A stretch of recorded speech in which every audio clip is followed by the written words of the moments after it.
Surrogacy, adoption. How do we start the conversation? What is it? So surrogacy and adoption are both solutions for couples who are struggling to have children. Traditionally, a lot of women take it hard when they cannot or are not able to bring forth, because inherent in a woman is the nurturing aspect, being able to bring forth. Would you say that it makes someone less a mom? I'm not less of a mother or a father because the child was not born from my own body. The issue is the culture. I think culturally we have a very strong belief that, motherhood is part of it is the carrying and the birthing and all that stuff. But just like you said, we have a lot of men who just donate to sperm who are not fathers. Why do you think there's so much stigmatization though, even though we claim to be in a woke world still?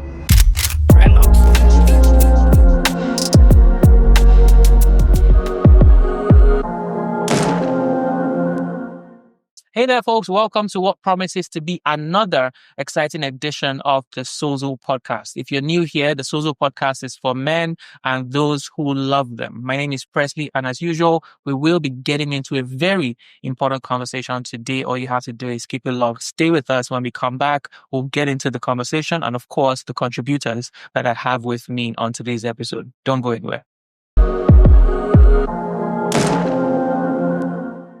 The conversation around surrogacy and adoption in this day and time have been discussed in a number of ways, right? While it poses to be ease for couples and individuals, there are also certain aspects of that conversation that we don't necessarily get into, and those are the uncomfortable parts of it. Today on the podcast, we want to discuss surrogacy and adoption in this day and time, but the concerns that the actual people that engage have to go through, but they don't talk about. My name is Presley once again, and as usual, I have my regular contributors, two men that I absolutely love and respect. But before I introduce them, I want to introduce a special guest. She's going to be also contributing a balance to the conversation. And yes, it's Dr. Soyi, a medical practitioner. It's so good to have you join us on this podcast. I hope you're as excited as I am. Yeah, the only female voice. Okay. Enough for three men. Yeah, there we go. There we go. Bring it on. Very good. Very good. And of course, I have with me Don Azubike and of course Mr. Lausa joining us. Okay, so where do we begin? I don't want us to assume that this is a subject that everyone that's going to watch this already is familiar with. And I'd like to start with you, Dr. Tony, to say surrogacy, adoption, understanding both. How do we start the conversation? What is it? Surrogacy, adoption. Okay, good question. So I'm a gynecologist, so that means that I look after women, all right? So I am very confident with fertility challenges and so on. So surrogacy and adoption are both solutions, I guess, for couples who can't, who are struggling to have children. The difference obviously is that with surrogacy, it's usually because the woman might have an issue. So maybe she hasn't got a uterus, a womb, right? She can't carry the baby, so she needs someone else to carry the baby for her. So surrogacy is basically having a third party, having a third party carry the pregnancy for you. Right. All right. There are different types of surrogacy. We can get into that in a little bit. Adoption is obviously where you just choose perhaps to go and help maybe an orphan child or something like that. Right. So that's the difference, I guess. Right. Surrogacy is medical. Adoption is non-medical. Right. That's the way to do it. Right. Now, because today on the podcast, we're discussing the conversation and the challenges. I want to come to you first. Now, Dr. Tony, you said something about, maybe someone that has a challenge then seeks the help of a third party to carry a child in, case of surrogacy. But, knowing you're a wise man that's also very in touch with the roots. So I want to ask you the question. I'm setting you up already from the jump. So, for most people, it's for those that have a challenge. That's how they understand it.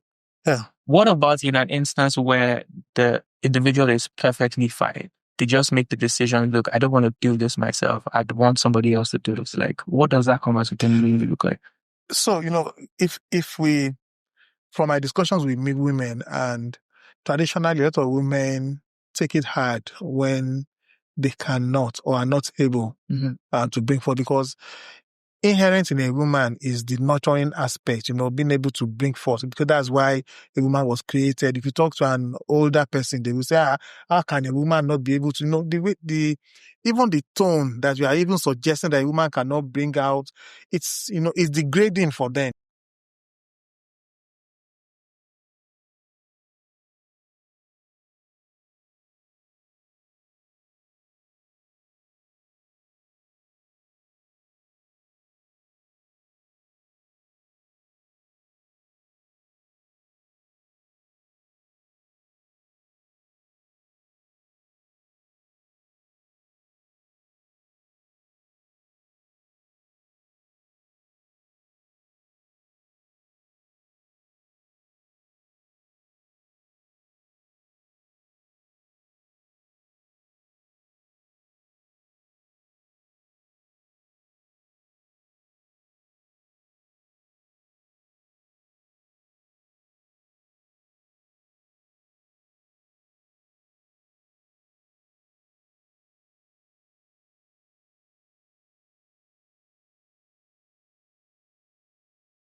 History of madness in their family. Right. That's what they're looking at. Right.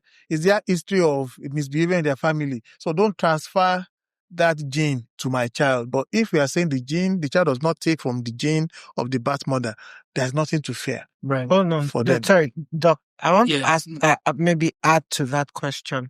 So, like nothing, even the connection, which Because we usually it's the believe, placenta, for yeah. example. So the connection between the baby and the mom. Are you Or the saying there's carrier in this the case. carrier, right? So there are two types of surrogacy: Okay. traditional surrogacy Yeah. and gestational surrogacy. Okay. Traditional surrogacy is what happened in the Bible: Abraham, Sarah, Hagar. Yeah. Okay, you just say, "Oh, go and sleep with my maid," and yeah. Mm. So that person obviously has That's how the one his that own men eggs. like, man. Now, that is not practiced anymore. All right. So what we do in modern times is gestational surrogacy. Okay. So it basically means that you have someone, you've selected a woman who's going to just carry your baby, but she has no genetic link because the sperm, just like you said, and the egg come from the parents. So it could be an egg donor, could be a sperm donor, depending, but there's no genetic material contribution from that woman who's carrying the baby. It's just a container. So she's basically just a vessel. Okay, lie down. And there's no connection between that baby and the mom. The carrier. Yes. There's no genetic Genetic. material. No. But in terms of, of course, connection. so I guess that's a discussion. Yeah. So, there was a case, I think when the first traditional surrogacy case was in the 70s or something, she refused to give up the baby. So she had actually used her own eggs. It's a traditional surrogacy, okay. right? Mhm. That's much more difficult because it's like her child. Mm. So she obviously refused to give up. However, the court ruled in favor of the parents, the intending parents, but she could have visitation rights. Oh, wow. So that was interesting, yeah, even though it was a genetic child. So because of all those controversies and ethical discussions and dilemmas, traditional surrogacy is now not practiced. Right. Well, it's not practiced. Let me put it that way. In modern, in modern. So even isn't it still possible that this? I carried you in my womb for 9 months. No, of course. I mean, so you're talking about even when it is connection, of course. even when it is genetically engineered, right? Are you saying that woman, after she's brought forth the child, will not want to have some kind of connection with the child? Of course, so she might, the emotional aspect. But again, that's why the challenge for us, especially in Nigeria, where there's no law really governing surrogacy. So anyone who's offering surrogacy as a clinic or whatever, you've got to have very clear contracts signed, MOUs between the surrogate and the parents, so that there's no, at the end of the day, I suddenly want to keep the child, So you basically you have to go into a contract to agree that, okay, I'm going to carry this child. Regardless of how I feel at the end of it, I'm going to give this child up. So remember what happened to one of our guys that went abroad for some kind of assistance from, and then the person said no, that it was under duress.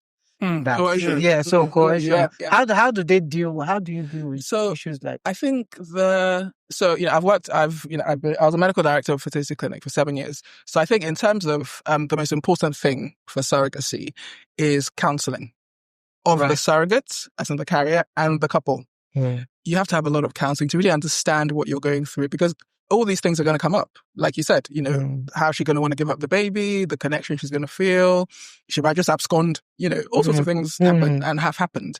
So counselling is critical, so every good clinic will have counsellors, psychologists, and spend a lot of time counselling, especially if someone wants to do it for a non-medical reason, which is, I know we've mentioned that earlier on.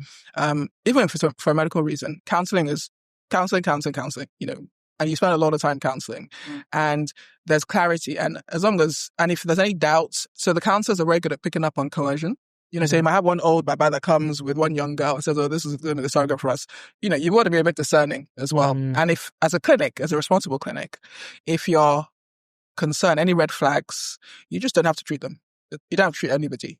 So if you think there's coercion, or if you're worried that, this is exploitation, you just say, thank you very much, we're not interested. Now, they might go somewhere else because, this is Nigeria, and there are a lot of people who purport to do things and they don't really shouldn't be doing things. Yeah. One thing is definitely clear, that there's the legal concerns with these subjects. There also is the emotional concerns. Absolutely. And the ethical. And the ethical concerns. I also love how we started with the information concerns. Lucy, just defining what is what. So whomever is watching this or listening would understand. But Presley, let me just mention something. I was trying to, maybe like 2-3 weeks ago, just trying to go into tradition, and I discovered that middle belt and towards southeast, especially for women that are of means, but maybe they lost their husbands early and all that, and they want children. The tradition allows them to marry a woman. Now, a woman is now marrying a woman. You marry a younger woman, and you now get a man to come and have sexual relations with your wife, and then the child from that exercise belongs to you.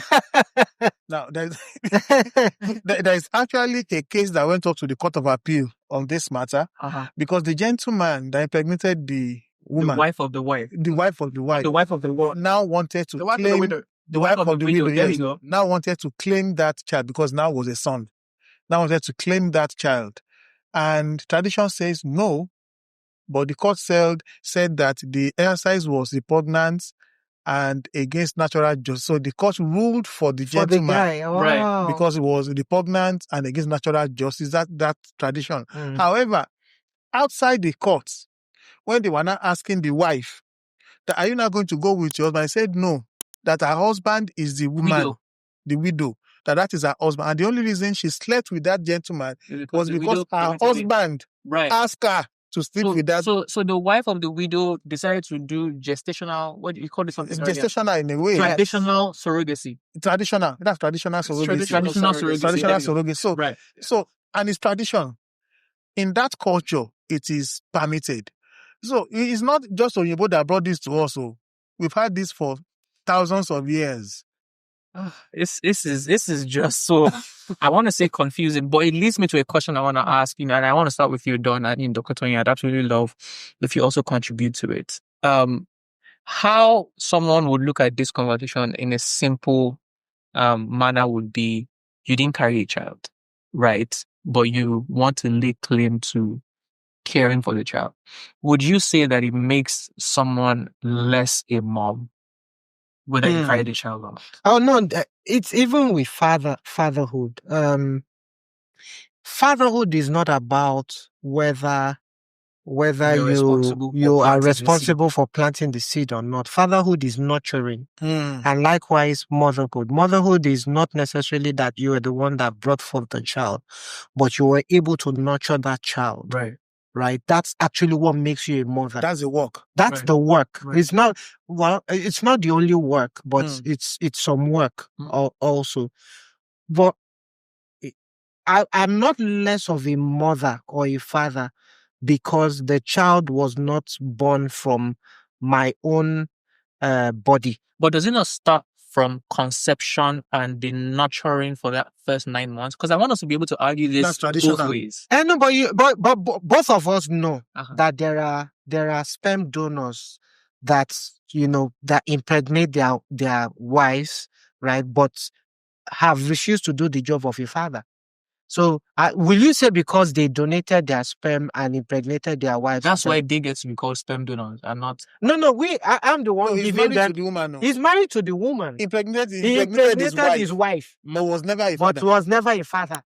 So will we now say that because that thing you called them earlier, right? So, and there are many people like that. Right. So will you now say because he was involved in the process of conception that he's now a father qualifies, right? Better than someone else that did not bear that child but nurtured the child? Right. Dr. Tony, what are your thoughts? Yeah, I think I think a lot of our issues are, how can I put it, the cultural bias. So a lot of it is culture. I agree with what you said exactly.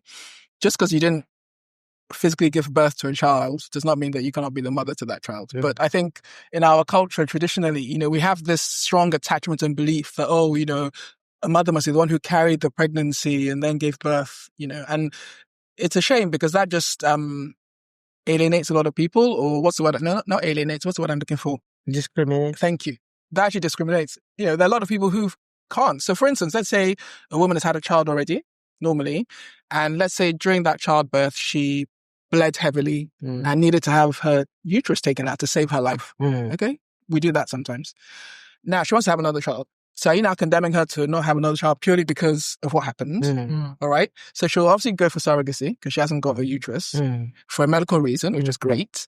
Does that mean that she's now not a mother because she didn't actually give birth? Of course not. Because like I said, so I think the issue is the culture. I think that culturally we have a very strong belief that, motherhood is part of it is the carrying and the birthing and all that stuff. I guess it is.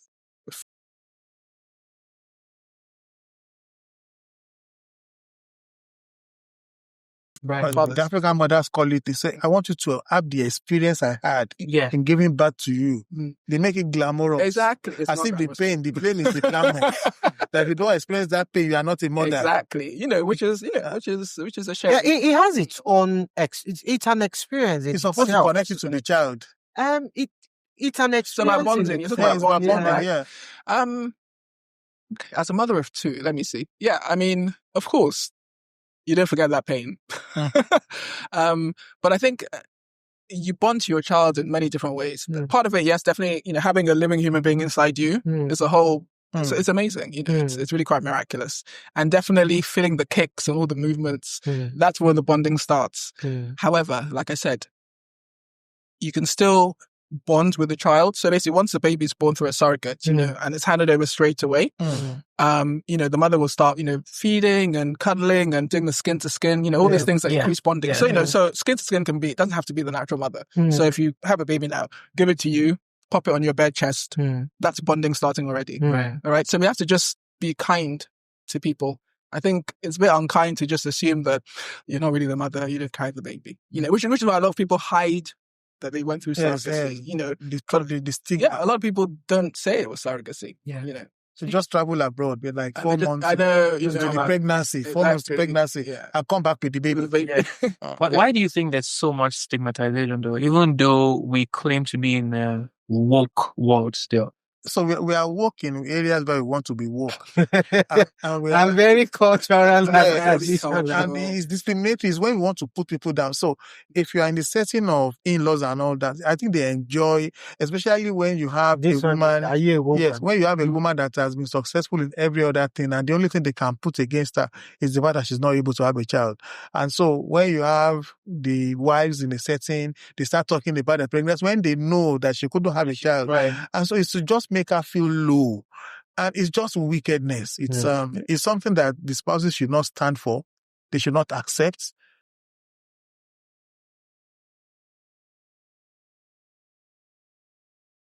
They can be very wicked, hurtful, and it's intentional. So that's why people don't talk about. So if you have a spouse that will stand against that and openly speak for you, it will stop. You know, I told my guys when I was in school, I had a lot of Igbo friends that, I wasn't going to go out with them. They were friends, but lovely girls, and I saw the way they treated their boyfriend. I said, I would want to have a part of this. But then I remembered my extended family. And I said, will I stand with anybody saying, hey, come. And what is that your name? Your mother, Chinyere, what do they call your mother? It will tear the family apart. So, right. And that's why. Because I know that if I try it, I may get hooked and I will proceed. So it's knowing what your limit is. And if you won't have it, you step back. I will not accept that if you say that to my wife. Because I will tell you, even the one you give birth 5 children, I'm still paying the school fees of 3 out of the 5. Mm-hmm. So what is your use and your husband? So that's a good clap back. Oh, yeah, that thing will tear the family apart. So they will say, so it's because you have money. Yes, it's because I have money and you don't. So you have to speak out against that. We have to consciously educate people. Don't pass a chance of letting them know.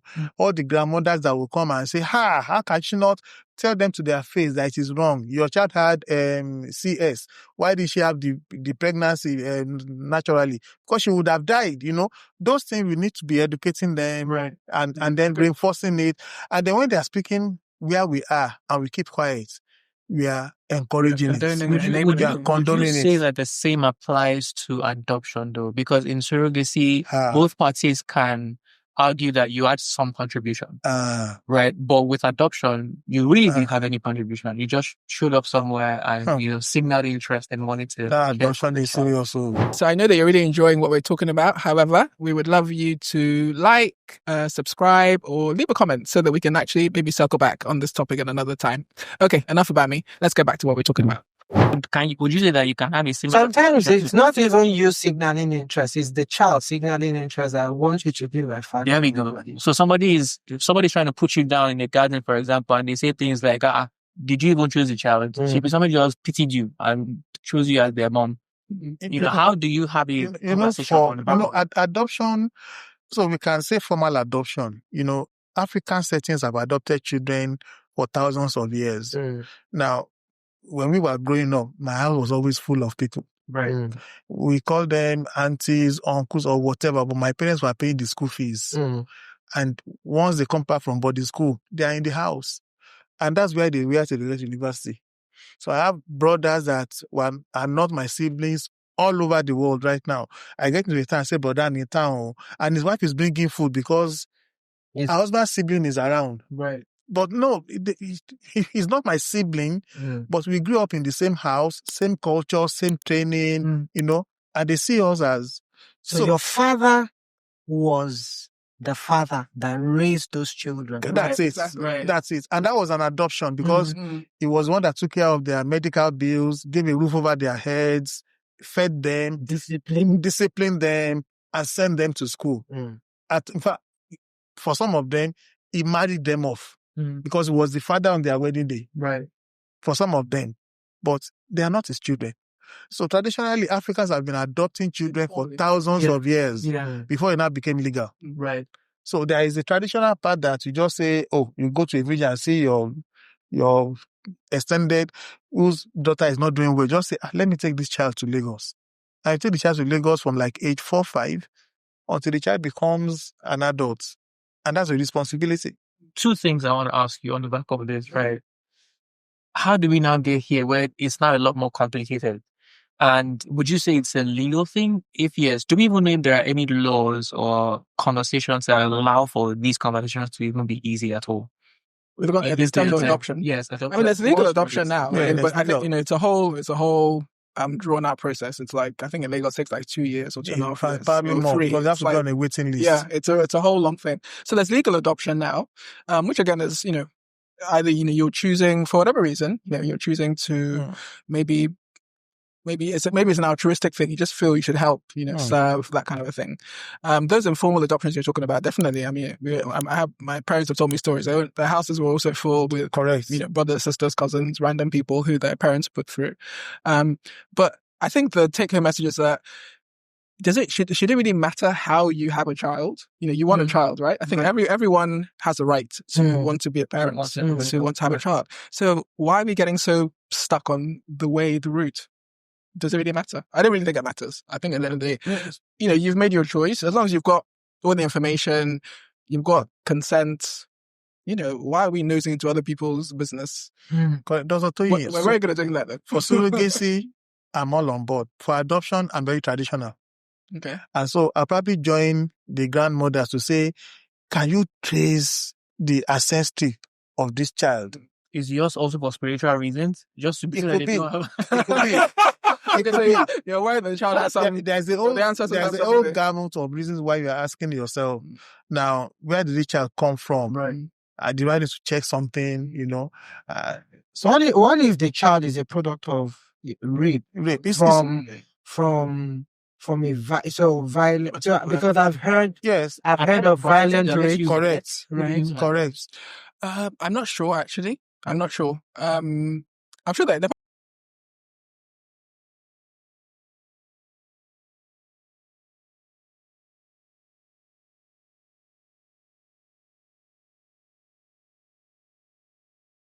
adopt. So you need the consent of those parents in writing.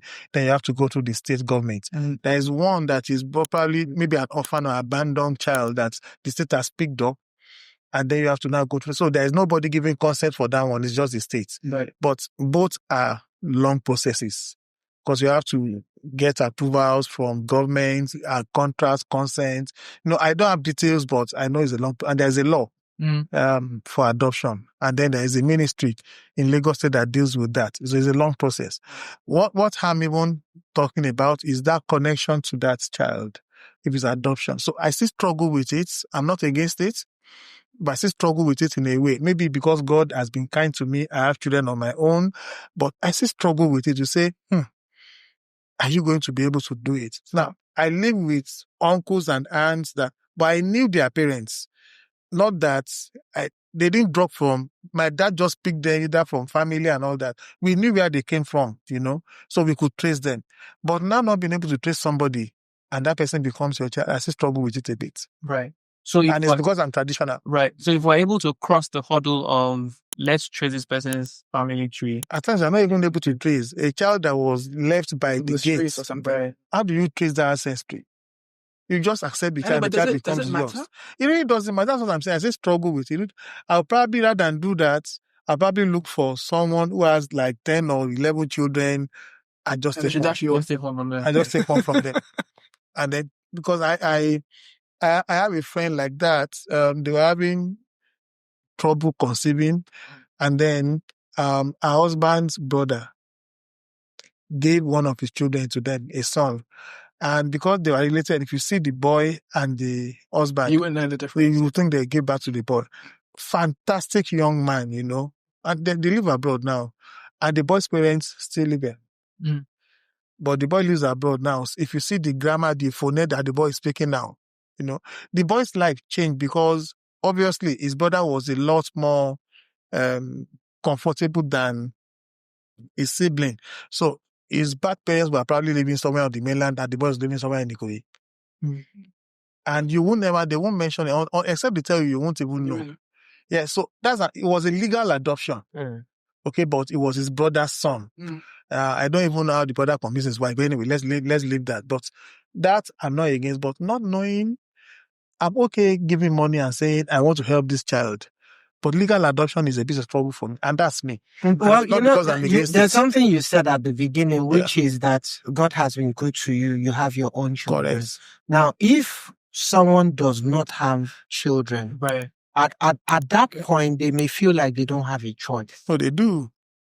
Do they? They do. Oh.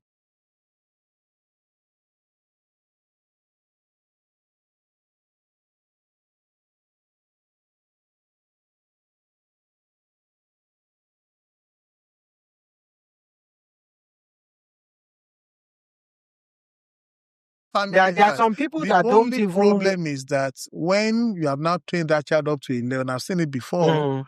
I've seen somebody that trained the child up to Harvard, and then the parents came and said, after all, is our child. Right.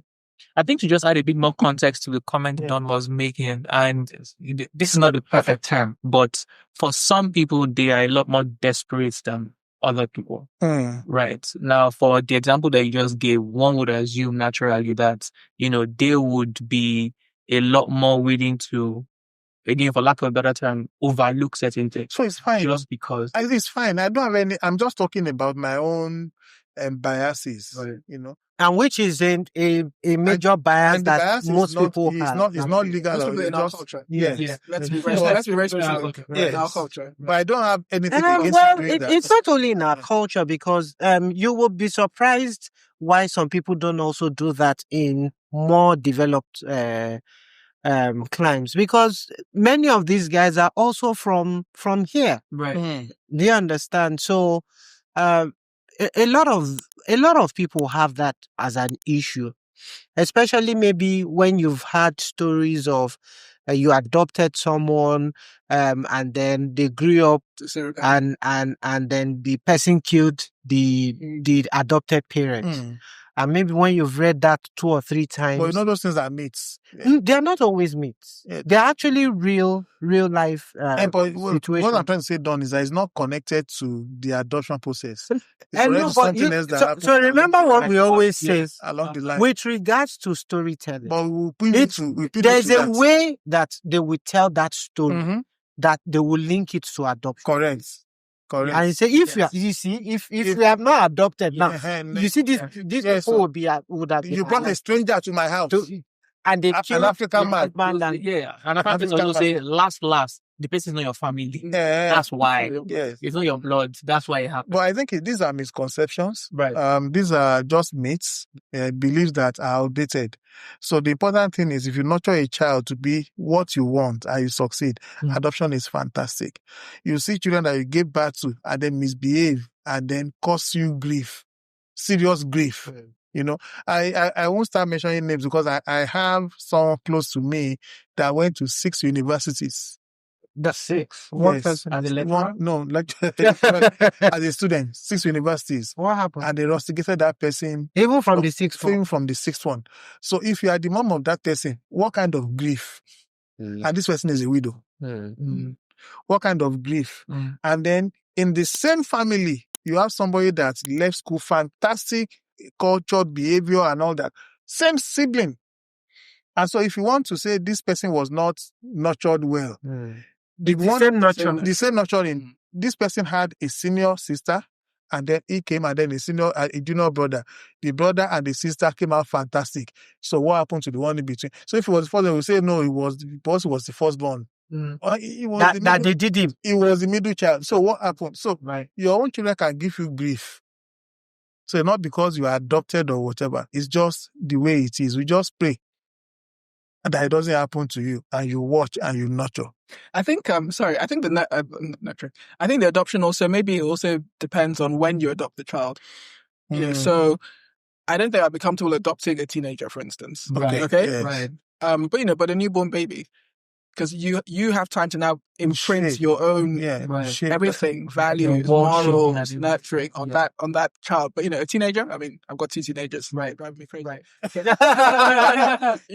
So adopting a random strange teenager. Right. I mean, people do it, but I think it'll be very challenging. I think I don't know if I could do it because of the challenge. But I think adopting the age. I think the age impacts. When can you have the most impact, the most of your own values and morals on that life that you've decided to call your your own, that probably makes a difference. So that's the key. Your values and morals, Right. to be imprinted on the person you are nurturing is important. Right.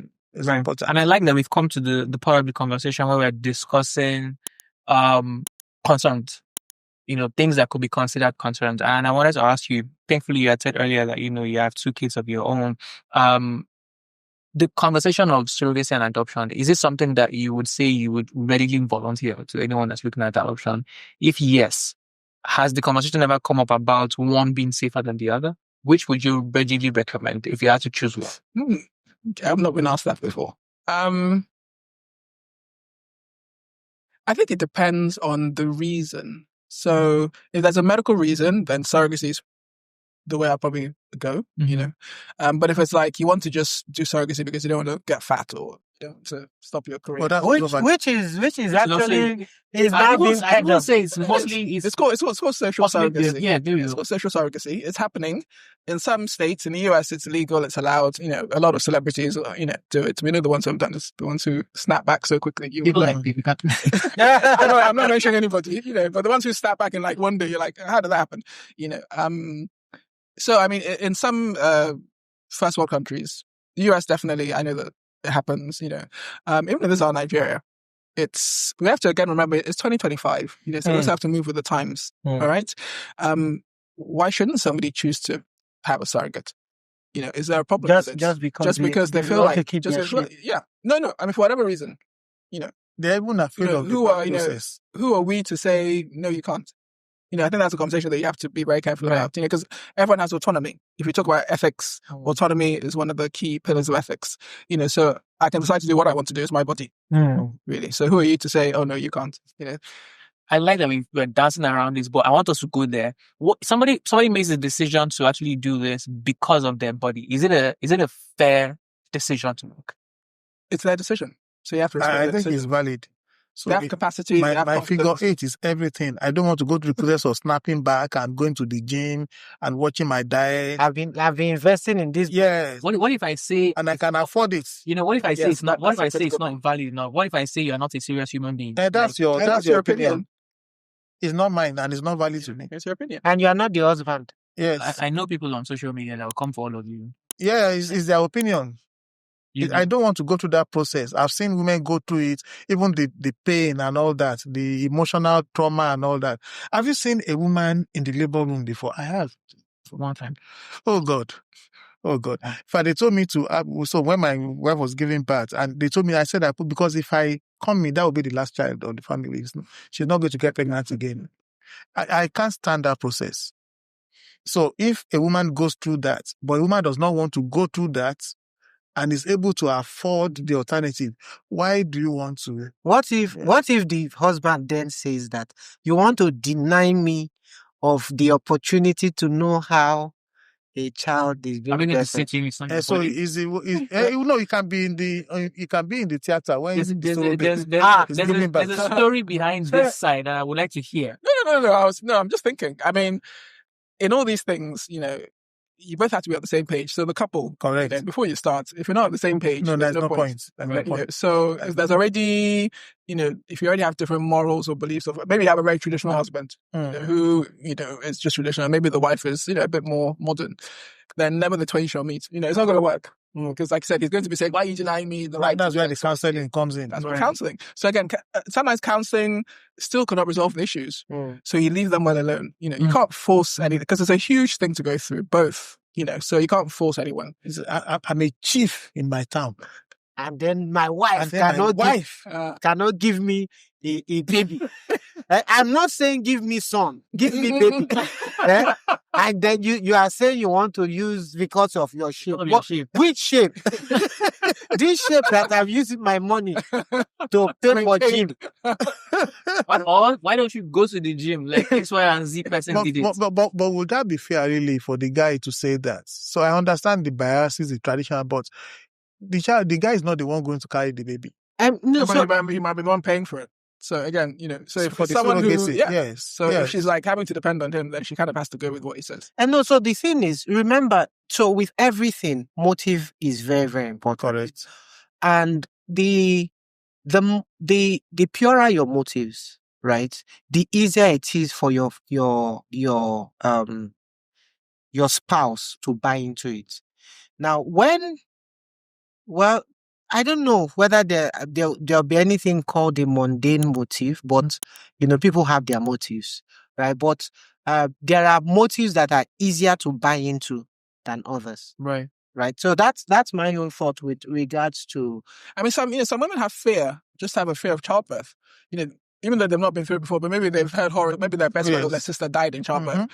So someone, if her sister died in childbirth and she came to you, I want to do surrogacy because I'm scared. That's a valid reason, right? Because she's got a valid paranoia, a valid fear. So again, one just has to be open, I think, to these things. Doctor, so you said that's a valid reason. Is there any reason that you think is not a valid reason for surrogacy? Yes. No, because like I said, we have the medical side, but we're now moving also to the non-medical side. And it's 2025 and we have to just roll with the times. My body, my money, my decision. My decision. Like everything in the world that has its upsides, evidently this conversation has its own concerns, some of which we've also spoken to. But we can't also deny the fact that there are several advantages, especially considering the fact that people now have options and you don't have to be limited by the hand that life deals you. But my question would then be, how do we talk about this more? Are there ways that you think we're not doing enough in suggesting this to give people more options that you think that we can do, in families, in institutions, in nations, in policy, or even as speaking to traditional beliefs that we've, inculcated over time? Are there things that we can start to do different?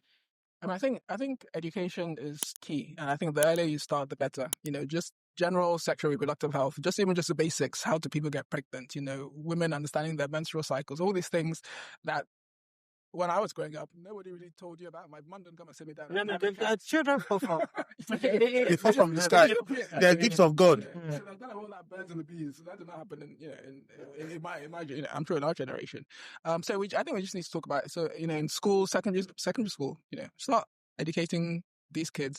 But then I know that again, culturally we think you can't be talking about sex to like a 15-year-old. You need to, otherwise they're going to have sex at 15. So you need to talk about it. Otherwise they'll be doing these things. So we have to sort of surmount our fear of, we don't talk about certain things to our young children. These are young children. They know a lot more than we think. From internet, And if you don't educate them and tell them the risks, they will get into more trouble. So I think just education early is very important. I think the social media age now is helping because people are out there talking about everything every day, all day. So maybe like influencers and all these celebrities and things, talking about their own experiences helps. But I think education having it in the curriculum on a national level is where you start for a lot of sort of sexual. But are there consequences to this whole surrogacy? Consequence. I mean, I think in this country, because there's no law yet regulating surrogacy, so you're really working in a very grey area. So the consequence is absolutely, if you haven't got your contract signed properly or clear understanding, then of course the surrogate can just abscond with your child, and then you're trying to, And then if you are rich, then you are now torn. So you have to pay to get that baby back. And and then there's also the part of maybe further blackmail. And I will tell the world that you use surrogacy. Oh no, that you use me against my will. Yeah.